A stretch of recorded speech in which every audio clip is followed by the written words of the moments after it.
ಎಲ್ಲ ವೀಕ್ಷಕರಿಗೂ ಆತ್ಮೀಯವಾದ ಸ್ವಾಗತ.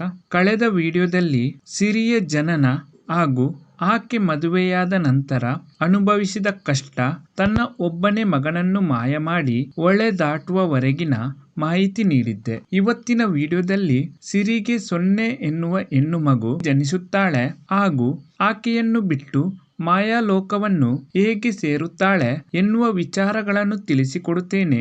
ದಯವಿಟ್ಟು ಈ ವಿಡಿಯೋವನ್ನು ಕೊನೆ ತನಕ ನೋಡಿ ನಿಮ್ಮ ಅನಿಸಿಕೆಗಳನ್ನು ಕಾಮೆಂಟ್ಸ್ ಮೂಲಕ ನಮಗೆ ತಿಳಿಸಿ.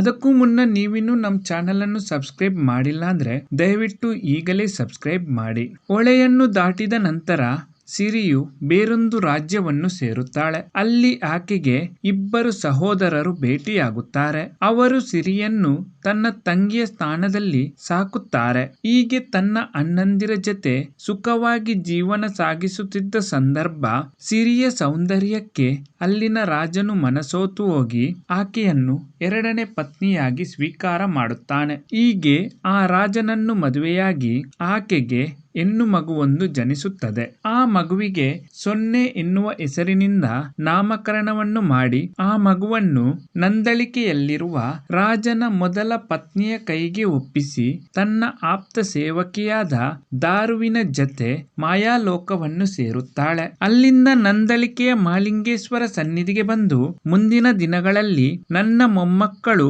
ನಿನ್ನ ಬಳಿ ಆಶ್ರಯ ಕೇಳಿಕೊಂಡು ಬಂದಾಗ ಆಶ್ರಯ ನೀಡಬೇಕೆಂದು ವಿನಂತಿಸಿಕೊಳ್ಳುತ್ತಾಳೆ. ನಂತರದ ದಿನಗಳಲ್ಲಿ ಸೊನ್ನೆಯು ಬೆಳೆದು ದೊಡ್ಡವಳಾಗಿ ಆಕೆಗೆ ಮದುವೆಯಾದ ನಂತರ ಆಕೆಗೆ ಇಬ್ಬರು ಅವಳಿ ಮಕ್ಕಳ ಜನನವಾಗುತ್ತದೆ. ಆ ಅವಳಿ ಮಕ್ಕಳಿಗೆ ಅಬ್ಬಗದಾರಗ ಎನ್ನುವ ನಾಮಕರಣವನ್ನು ಮಾಡುತ್ತಾರೆ. ಮುಂದಿನ ದಿನಗಳಲ್ಲಿ ಅಬ್ಬಗದಾರಗ ಎನ್ನುವ ಆ ಅವಳಿ ಮಕ್ಕಳು ಕೂಡ ದಾರುಣ ಅಂತ್ಯವನ್ನು ಕಾಣುತ್ತಾರೆ. ಯಾವ ಕಾರಣಕ್ಕಾಗಿ ಅಬ್ಬಗದಾರಗರ ದಾರುಣ ಅಂತ್ಯವಾಗುತ್ತದೆ, ಅವರು ಹೇಗೆ ಮಾಯಾಲೋಕ ಸೇರುತ್ತಾರೆ, ಅಬ್ಬಗದಾರಗರ ಸಂಪೂರ್ಣ ಚರಿತ್ರೆಯನ್ನು ಮುಂದಿನ ವಿಡಿಯೋದಲ್ಲಿ ತಿಳಿಸಿಕೊಡುತ್ತೇನೆ. ಈ ಮಾಹಿತಿ ಇಷ್ಟವಾದಲ್ಲಿ ದಯವಿಟ್ಟು ಈ ವಿಡಿಯೋವನ್ನು ಲೈಕ್ ಮಾಡಿ. ಅಬ್ಬಗದಾರಗರ ಮಾಹಿತಿಯನ್ನು ಮುಂದಿನ ವಿಡಿಯೋದಲ್ಲಿ ನಾನು ನಿಮಗೆ ತಿಳಿಸಿಕೊಡುತ್ತೇನೆ. ಎಲ್ಲಾ ವೀಕ್ಷಕರಿಗೂ ಧನ್ಯವಾದಗಳು.